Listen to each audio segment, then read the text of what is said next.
Welcome to this very special edition of the KAJ Masterclass Live, the show which ensures that you profit from your time spent here with experts, either through the industry insights, information, or simply learning from them. And today we have Barry Luijbregts. He is the founder and lead developer of podhome.fm. He believes in intelligent podcast hosting and distribution. Welcome to the show, Barry. Thank you very much for having me and for being able to talk about this topic. Wonderful, wonderful. You are welcome to the show, Barry. You are welcome to India in this online form. And I'm sure a lot of people across the globe, especially podcasters, will benefit from what we are going to talk about. We'll talk about intelligent podcast hosting and distribution. So in this backdrop, we'll have our discussion. First, to understand, a lot of companies are there who are helping you do this, distribution and hosting for their podcast, free as well as paid. How do you differentiate in terms of when you talk about intelligent podcast hosting and distribution? Help us understand this part. Are your tools much more intelligent than, say, Spotify and others? Yeah. So I have created and continue to develop podhome.fm, which is a podcast hosting platform, like you said. And yes, there are many, many, many podcast hosting platforms out there, free like Spotify, for instance, and paid as well, like Podhome FM, because this is a paid platform. What differentiates Podhome against the others is that, first of all, it is unlimited podcasting, where most of the others have some sort of threshold with, for instance, you can have one show, or you can have limited uploads or limited downloads even. With Podhome, everything is unlimited. So you can have unlimited shows, unlimited episodes, unlimited uploads, unlimited downloads, because we don't want to limit your creativity, right? We try to enable you. So that's the first thing. And the second thing is that we use intelligent tools, including AI tools, to make it easier for you to create the best experience for your listeners. So that means creating automatic transcripts, chapters, identifying the people within an episode, creating title ideas, descriptions, or show notes, and also automatically generating clips. So all of that type of stuff that you want to create for your listeners, right? That takes time to do, and we're just trying to, give you more time back to make it easier for you. And that's just all baked into the hosting platform. So when you create an episode, you can just flip a switch and say, well, all right, generate all this stuff for me. And then you can pick and choose what you want to use. And also that is unlimited, like everything else. So those are the two things. Right, right. In terms of, from a general podcaster's point of view, why should they go for a paid platform rather than using free platforms which are readily available? Even on Spotify, you can post as many podcasts as much as you want to. I want to understand from a normal person's point of view to understand this better for them. Yeah. So Spotify for podcasters, it's called nowadays, was Anchor before. That is free indeed, and that's because they want your content, obviously, so that they can sell it in premium subscriptions on Spotify.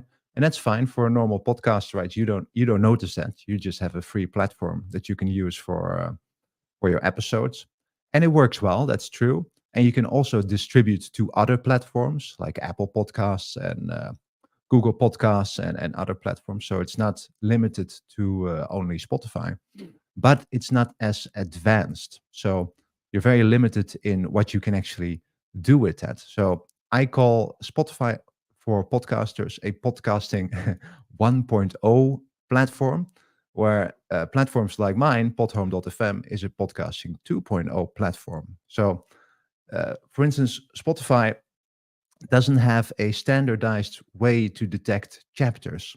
Like you can have chapters, you just need to type them into your description, for instance, and then maybe or maybe not, it picks it up.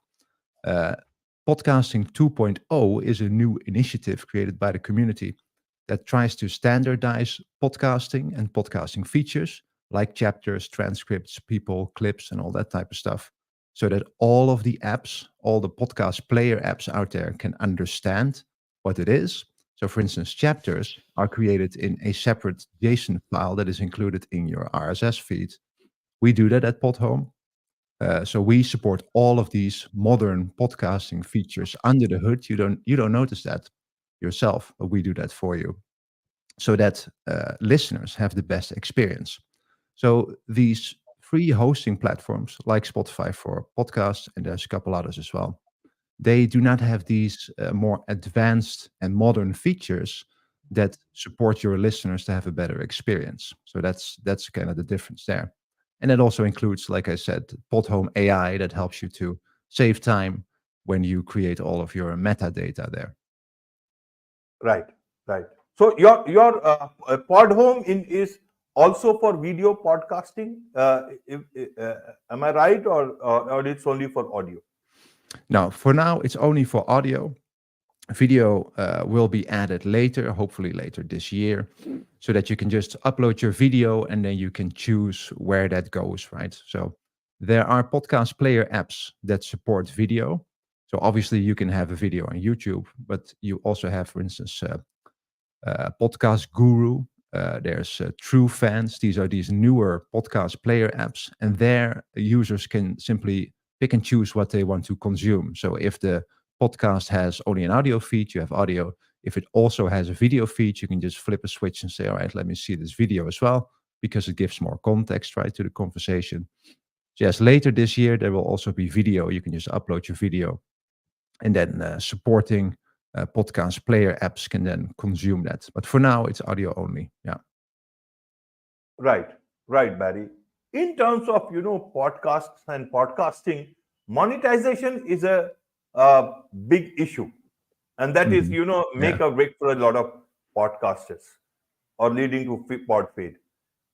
Have you tried to address that also on your platform? Because going forward, a lot of that is a big area that podcasters would be interested in, from moving Yeah. also from one platform to another. If not, why? And if yes, or if not now, are you looking at it? What is the new Yeah. ways one can look at platforms who can actually help them in monetization? Otherwise, it becomes too drab. You just keep on producing, you put it on one platform, they get content, then it all depends on you bring the advertisers, you bring the sponsors, and it is too much. It is as if like you are creating content free of cost for all these platforms who are earning money for themselves. So how can your platform like Yeah. yours bring the difference for podcasters and creators? Yeah. So this is a very good issue that you bring up. Monetization for content, right? This goes back to, why are you doing what you're doing? Why are you creating a podcast or a video show, right? You should always start with that. If your goal is to make as much money as you can, you shouldn't do it. You're not Joe Rogan. You're not gonna do it. There's just a handful of people that are actually making money from podcasting, directly from the podcast. Podcasting usually is a better vehicle for promoting either yourself, your ideas, your business, maybe your services that you provide, inspiring other people, providing, promoting your book, your course, whatever it is. But directly making money from podcasting for most people is impossible. And the reason for that is that advertisers don't have data, really. So what we know from podcasts, when people consume a podcast, we know that they've downloaded the podcast, right? Usually not much more than just that, because simply there's not much more data available. Only the big platforms like Apple and Spotify have that data, and they're not going to share that, of course. Like when somebody played it, how long did they listen, when did they drop off, and that's the type of stuff that advertisers want to know. So this is because of the lack of this data, advertisers aren't really interested in giving podcasters money, and that's totally fine. So there are other ways to monetize your podcast, simply so that you can stay motivated to keep creating your podcast. But like I said, it will not be your main income for most people. So what you can do with Podhome for that is use a podcasting 2.0 feature called value for value. And in there, you can give, for now, it is just a Bitcoin Lightning address. And I know that sounds very daunting, but there are services out there where you can simply create one at getlb.com, for instance. Within a minute, you're set up. You don't have to run weird things. And when you have that address, you just put it in a box in your show settings in Podhome. And then modern podcasting apps, like I said, there's Fountain.fm, there's True Fans, there's Podcast Guru, there's about 16 of them that use this feature, enable users to then stream Satoshis, small pieces of Bitcoin, to you whilst they are listening to the show, or send you a boost, like, hey, I like what you said there. Here is 1,000 Satoshis, I don't know, a couple of cents in dollars, that is. And that's not a lot of money, but that is motivating, and that also gets you connected to your audience, because those boosts, they are accompanied with a small message, like, hey, I like your show, or with a question or a comment or something. And so you can actually see, hey, people are actually listening to my podcast and they are interacting with me. And that is very valuable. So that's one thing, the podcasting 2.0 value for value thing. And another thing that will come later this year, probably the second quarter, is a monetization page, basically a donation page accompanied with your podcast, where people can also value for value give you whatever value they perceive from your podcast. So they can choose to give you a monetary value from their credit card, PayPal, or whatever is easiest to use for them on a monthly basis, or just a one-off, for instance, to sponsor you. So those are ways that you can use. And obviously you can do host-read ads if you like to do that, for instance. But we're not going to provide an advertisement marketplace, for instance, where other platforms do that, because we want to get away from the advertisements, really. We want to get more into the value for value space, because once you start advertising for things, you need to always agree with that company as well. Because if you then start saying things that are not in line with that company's view, they might pull you. And that means for most podcasters that they self-censor and do not say what they actually think. And we think that's a very bad thing for podcasting and for free speech in general. So if you create a podcast and you create value in that podcast, the podcast is valuable for your listeners, then they will respond with giving you value back if you ask for it. And if you enable your tools, which are available in Podhome, to get that value from your listeners. So that's our thinking about that. Right, Barry. As a business person who is building up this whole platform, how do you see the state of podcasting industry at the moment? There are figures, different companies, platforms, industry bodies, they keep on coming. They have come out with different figures also for 2024. But in terms of, the pod fade also is also looming large over this whole industry. People have also written that, the days of podcasting are, in a very negative way, if you want to perceive it. People don't want to look at it that way, but there have been different things now. How do you look? Because as a business person, as a founder, you have to plan for the future. How do you see this whole podcast business, podcast industry, future for podcasts panning out? Is it going towards the better? Is it going towards consolidation? Is it going towards, as some people say, it's podcasting is evolving very, very fast, and there might be only few people into it. I want to understand your thoughts so that, people get to understand the thoughts of a industry leader like you. Yeah. So again, a very good question, and there are several parts here.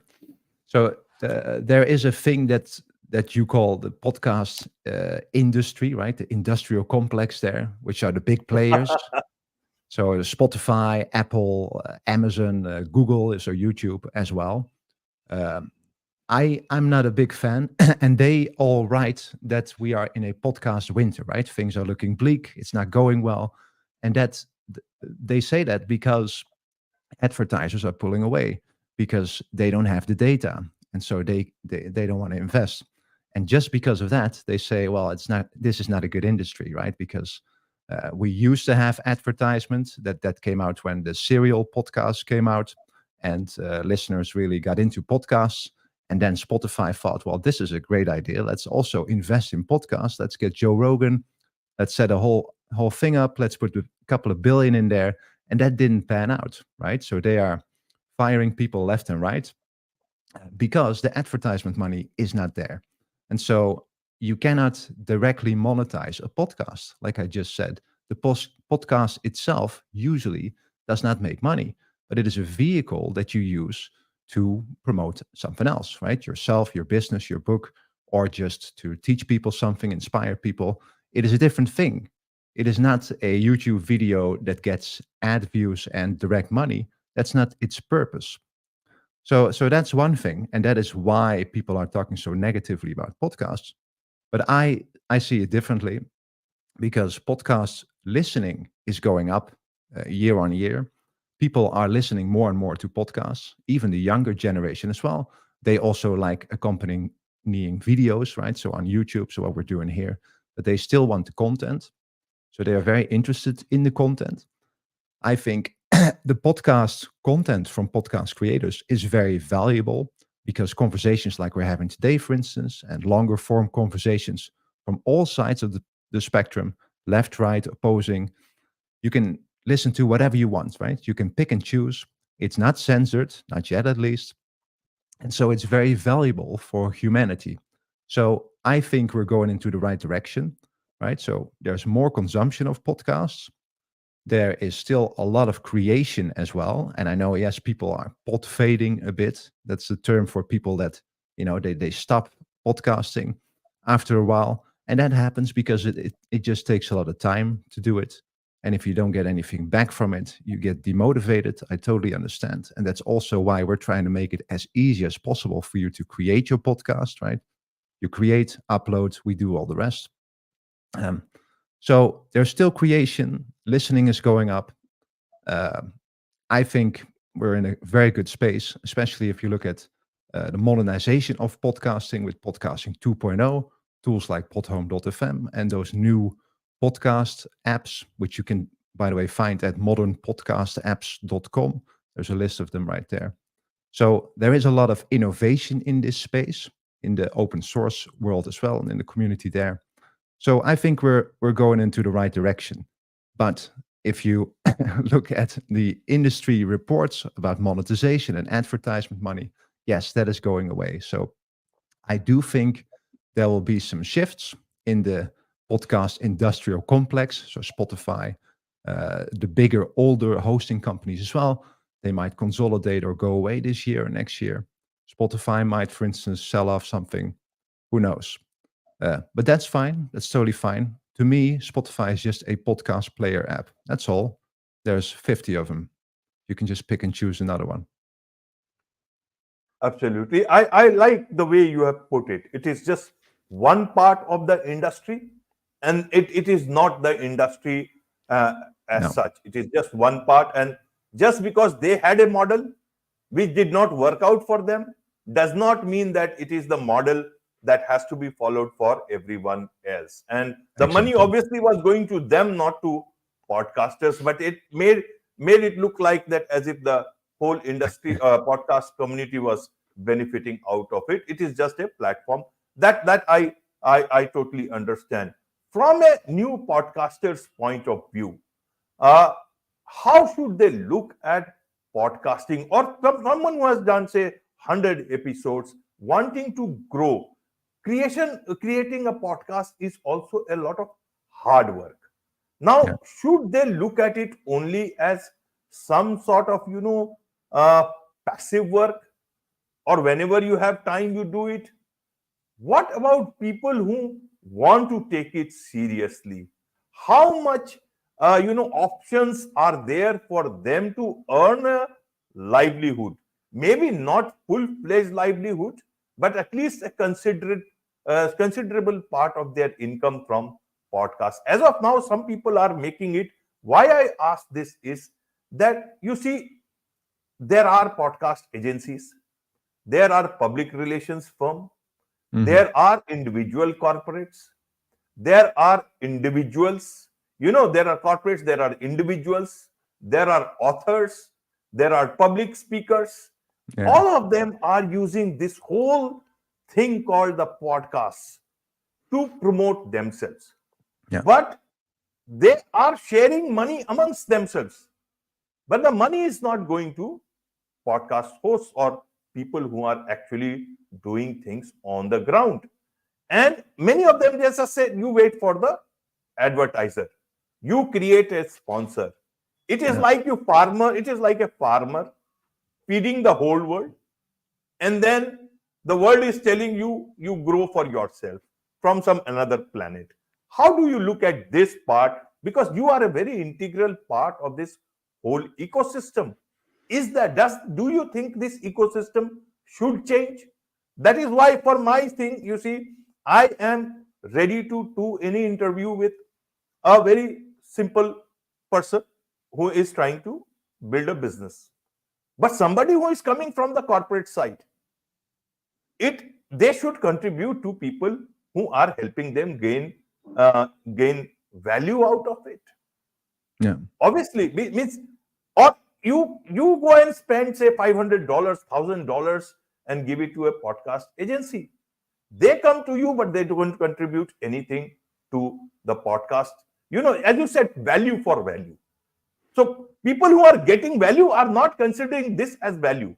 They are talking in a different language altogether. How do you see this part of the ecosystem? Do you think it needs to change? It should change. From my part, I don't take that is why from podcast agencies or podcast, PR agencies, very rarely only, because that's a whole different topic altogether. But I want to deal with people who are paying back to the industry. Otherwise, I'm fine with talking to, people who are trying to build business or writing a simple book, but they want to promote it. That is good for me, because they are not looking at it purely from a commercial point of view. They are building something and they need all the Yeah. support. How do you look at it? Yeah, so that's very interesting, and comes back to the thing that we were talking about earlier, right? So why do you do what you do, and do you add value? So a show like this, for instance, you have lots of people on here that are promoting their thing, right? Podhome.fm, for instance. And so for me, this is value because maybe I get new customers or something. And you provide value to the world by exposing the world to people like me and authors and people that are doing something, right? So the way I see this, so that you can get value from this as well, because that's what we're looking for, right? Is not through all of these agencies around it, like podcast agencies and all sorts of people that are trying to make money off of this without really providing any value. I think that never works long term, at least. That's always a bad thing. But they do try. But Right. for you, Like the celebrity podcasters, they came in and now they are moving away because they have not gotten what they wanted. They could damage the industry only for a bit, but it's not going to be. They are not podcasters actually. Yeah, long term that never works, luckily. But for you to also get value from this is to provide your listeners and viewers a way to provide you with value, right? So directly. So that can be with the value for value feature that I just talked about in those modern podcasting apps, for instance. That works out very well for people that do that. And then you can actually ask your listeners, hey, I create this, I put time in this. If you wouldn't mind, use a modern podcasting app, fill up your wallet and stream some Satoshis to me. Or later this year, when we have that more easily to use donation page, you can do the same, right? Hey, I provide value for you. It can be a segment in the beginning, for instance. If you feel like it, you can donate. Can be one time, can be $1. It doesn't have to be much, But if it turns out that about like 4% of listeners actually do that, but that can be quite substantial, right? That can be a lot, because sometimes you have somebody that just gives $100 one time, or you have somebody that does $5 per month, for instance. So you need a mechanism for people to give you value back, and you need to ask for it. You really need to ask for it so that people know that they can do it. Because people want to give value back if they actually get value from something, because they don't want this to go away, right? I know there's a lot of free content out there, but as long as you provide value and a quality content, people will give you value back if you ask for it, in my experience. But you do need to enable them to do it. Right, right, Barry. There is much to this. I guess this industry, when do you think this industry as a proper industry, or will it be an industry at all, or do you think it will just continue to be like that, or there will be a time when this will get stabilized, consolidated as an industry? Because that is where you can also plan it about it as a business when you are putting up things, even in your company in Pod Home. So how do you see this whole thing panning out, say next in the 1 year, 2 years? Do you think companies Mhm. like Spotify and others will give way Mm. to much more heterogeneous sort of a ecosystem, which will have room for people who are actually there to provide value and also to earn a livelihood? Yeah, that's hard to say, really. People will continue to create podcasts and content, and that's great. So a company like mine, Podhome.fm, will continue to have customers, right, who want to pay to create content, because it's not only individuals, but it is also companies that have their own podcasts just to promote their own brand, for instance, as a marketing thing, right? So part of this industry is also a marketing thing for companies, for brands, right? So it's not only individuals. But in the future, I do think that the big guys like Spotify, for instance, the platforms that don't really add a lot of value, but just take your content and try to monetize it. And if you're lucky, you get a piece of the pie, like YouTube, for instance. But they can also take it away any second because of they feel like it, because it's their money, basically. That's a bad model, and I think that will go away eventually, because it will be more and more difficult for them to serve you ads, because that's all they do, right? They just try to have engagement so that they can show you an ad. That's their whole thing, which obviously does not add a lot of value. But the internet is getting more strict. Like, for instance, Google is doing away their cookies. Although, if you still use Google Chrome, they will have a way to obviously track you. Just a new way, it's not cookies, so that other Right. sites cannot track you, but Google can track you.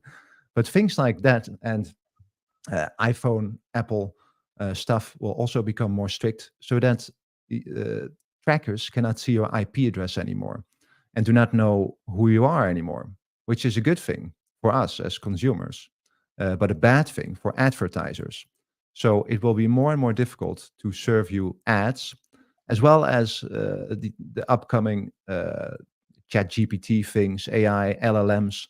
So people move away from Google to ask chat GPT so that they can get one answer instead of a million search results, right? Now, Google is scrambling to see how they can solve this with their thing. But how will you serve ads within that? Because that's their whole thing, and that's a problem. So all of these developments are going very, very fast right now, which is exciting to see from a technology standpoint, obviously, but will change the whole internet as we know it, I hope, for the better. Because for now, what has been, uh, consume attention-based advertisement sales, which is a terrible way to go. Like Facebook, Instagram, for instance, do not add any value. They just track you so that they can show you ads. That's why it's free. You're the product. So things like that will be less profitable for companies like that, which is great, because then they need to add more value. So I think 5 years from now, for instance, we'll live in a very different internet. And hopefully it will be more value based, where hopefully you need to pay microtransactions with your digital coin or whatever it is when you want to consume something of value. So, for instance, you want to read an article of a newspaper, you go to the website, automatically you're being charged 1 cent or something to see the article, and that's fine. You give value, you get value. And this is how it needs to evolve. Otherwise, this is it sucks. So Right. this is my hope. I think we're going in this way because it will be impossible to track IP addresses in the future, especially with IP6. You have no idea what the IP address is. It will change every 30 minutes anyways. So we need to move in this way. And that's good. And I think users want this as well because they don't want to see ads. Nobody wants to see an ad. It's fine if you read an ad in a podcast because you trust the podcaster and you're interested in what they like. You know, oh, maybe I like that as well. But that's very different from being served an ad when you are watching YouTube, for instance. You don't want that. So I think we're moving in that direction, and that's a good thing. And if you want to move in that direction a bit faster when you're consuming podcasts, you need to go to modernpodcastapps.com. And there you have all those free new modern podcasting apps and that allow you to provide value to the podcasts that you listen to. Right. Let me ask you this way. This is my final question. Mm. 2 years down the line, how would Pod Home look like? What it would be like if you can look into the future a bit? And what would it be doing for the podcast or podcasting industry or the podcasters themselves? How does it look like? How do you see the ecosystem? Not too long, much down the line, but at least 2 years down the line. Yeah, so in 2 years, if I look at podhome.fm, I think we'll have lots more customers. So we're growing slowly but steadily, which is good. And that's deliberate as well, because we don't do a lot of advertisement marketing, stuff like that. So we could go faster, but that means that we need to have worse customer support. And I don't like that. So we are growing steadily, and that's fine. So we'll be a lot bigger. There will be less hosting companies to compete with because I think the biggest ones are going to collapse or merge within now and 2 years, definitely. And we will be even more modern than we're now. So we'll have added video, for instance. We have a lot more plans for new features. So we could continue to innovate. That donation page, for instance, will make it also much easier for people to donate fiat money in whatever currency you need. And we'll continue to investigate that as well. I think a year from now, here in Europe, we will all have CBDCs, central bank digital currency tokens. I don't think that's a good thing for society. But for things like these, you can use them perhaps as microtransactions, because then that will allow you to give 0.0001 cent easily within a second to somebody. So that value for value thing that I talked about with podcasting 2.0, you might be able to enable that with a CBDC, which is something that everybody will have instead of Bitcoin Lightning, which is now daunting and difficult to set up. So I think so in 2 years we'll be bigger, we'll be more modern, we have less competition, and we'll be able to help podcasters more to get some form of value from their listeners. Yeah. Wonderful. You have put it very, very well indeed, Barry. And I'm sure a lot of changes we'll see in the coming days. For now, a lot of people who would want to know more about you, about podhome.fm, and if they want to be a part of your ecosystem, what is the best way for them to do so? Yeah, so go to podhome.fm. You can see all the features there, and you can sign up for a free trial for 7 days. And if you use the promo code Go Podcasting, that's Go Podcasting, all in one word, then you get 3 months for free. Wonderful, wonderful. With this, it's a wrap on this very special edition of the KAJ Masterclass Live. Thank you so much indeed for joining us. Thank you. Thank you for having me.